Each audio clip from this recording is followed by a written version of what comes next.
Hello friends. आज की recipe बहुत ही कॉमन है पर एक डिफरेंट वे में और हम टेस्ट को डेवलप करने वाले हैं। जी हाँ, होली आने वाली है और पुए को हम नहीं भूल सकते हैं। तो पुए कैसे होने चाहिए? बहुत ही सॉफ्ट, बिल्कुल पूरी की तरह फूले हुए और करारे।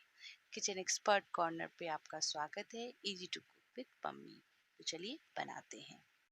हमने एक कटोरी मैदा बड़ी कटोरी में पहले से ले लिया है और बाकी कटोरी में कितना मैदा है इसके लिए मैंने इसको यहाँ पे रखा है। यहाँ चीनी है, यहाँ पे सूजी है, ये घी है जो कि मैंने मेल्ट कर लिया है, दूध है, मैदा है जो कि मैंने इसमें एक पूरा का पूरा कटोरी इतना ही भर के लिया है और ये नारियल का बुरादा है। आप चाहें तो नारियल ग्रेट भी कर सकते हैं और थोड़ी सौंफ है और इलायची है जिसको कि हम थोड़ी देर में भूनेंगे। अब यहाँ पे जितने भी ड्राई आइटम्स है ना मैं उन सबको मिक्स कर लूंगी। तो जैसे कि पहले से इसमें मैदा पड़ा है तो इसमें अब जाएगी, इसमें फिर से हम मैदा ही डालेंगे। देखिए इस रेसिपी की खासियत ये है कि इसमें हम जो पोहे बना रहे हैं वो पूरी की तरह सॉफ्ट हैं। हर एक स्टेट में अलग अलग तरह से पोहे बनते हैं। कहीं मालपुआ बनता है, कहीं दूध पुआ बनता है। तो मेरी रेसिपी की खासियत है कि ये जो पोहे हैं वो पूरी की तरह फूले हुए हैं। सूजी जाएगी जो कि पूरी एक कटोरी है।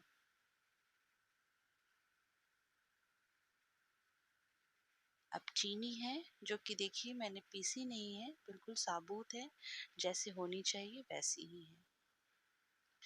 इनको हम अच्छे से मिक्स करेंगे, काफ़ी अच्छे से ये मिक्स हो जानी चाहिए। और सौंफ और इलायची को हम बाद में मिक्स करेंगे और इसमें थोड़ा जो नारियल का बुरादा है वो भी मैं डाल दूँगी। काफ़ी अच्छे से आपको मिक्स करना है, तब तक इसको मैं गरम कर लेती हूँ और इसको कूट लेती हूँ। यहाँ पे मैं इसको काफ़ी अच्छे से पहले मिक्स कर ले रही हूँ क्योंकि सारे ड्राई आइटम जब अच्छे से मिक्स हो जाएंगे ना तो फिर घोल में भी वो अच्छे से मिक्स हो जाएंगे।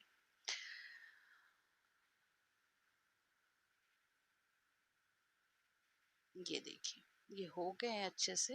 अब इसमें मैं धीरे धीरे करके दूध डालूंगी और जो मैंने घी रखा हुआ है वो घी डालूंगी और इसे मैं मिक्स करूंगी। यहाँ पे आपको एक चीज़ और बता दूं, मैं इसमें 2 कटोरी और पानी मिला के भी इसको अच्छे से मिक्स करूंगी। तो ये बैटर ऐसा बन के तैयार हो जाएगा। अब इस बैटर का इस तरीके से देखिए ऐसा बन जाएगा। आप इसको और मिक्स करना चाहें तो अच्छे से मिक्स कर सकते हैं। मिक्स आपको बहुत अच्छे से करना है, चाहे आप सूखे में कीजिए या इसमें। देखिए ये मैंने थोड़ा-सा भून दिया था ताकि वो दरदरा हो जाए सौंफ और अगर उसमें कुछ भी है तो वो साफ़ हो जाए और जो इसमें इलायची थी वो भी अच्छे से कुट जाए और उसका छिलका हम उसको में से निकाल लेंगे। बस कुछ नहीं करना, सिंपल मिक्स कर देना है। यहाँ पे तेल जो है वो गरम हो रहा है। आप चाहें तो घी में भी बना सकते हैं पर मैंने यहाँ रिफाइंड ऑयल रख लिया है। और आपको एक बात मैं बता देती हूँ कि इसको चेक करना बहुत ज़रूरी है कि इसमें ये घोल कैसा बना है। आपने एक चीज़ यहाँ पे जो सबसे ज़्यादा नोटिस करने की है, जो मैंने आपको पहले भी बोली थी कि हमें पोहे पूरी की तरह फूले हुए बनाने हैं, सॉफ्ट भी बनाने हैं और करारे। तो देखिए ऐसा ही हमें चाहिए था पोहे का मिक्सचर जो मैंने यहाँ बीच में डाला है। मैंने देखिए बिल्कुल भी इसको चारों तरफ फैलाया नहीं है, बिल्कुल एक जगह पे डाल के छोड़ दिया है और जैसे ही मैंने डाला है वैसे ही मैं अपने ये पलटे की सहायता से इसको मैं पूरी के जैसा इसके ऊपर तेल को डाल रही हूँ। अगर आप ज़्यादा तेल डाल के बनाएंगे तो बहुत अच्छे से निकल जाएगा। अगर आप कम तेल में भी बनाना चाहते हैं तो ये बन जाएगा।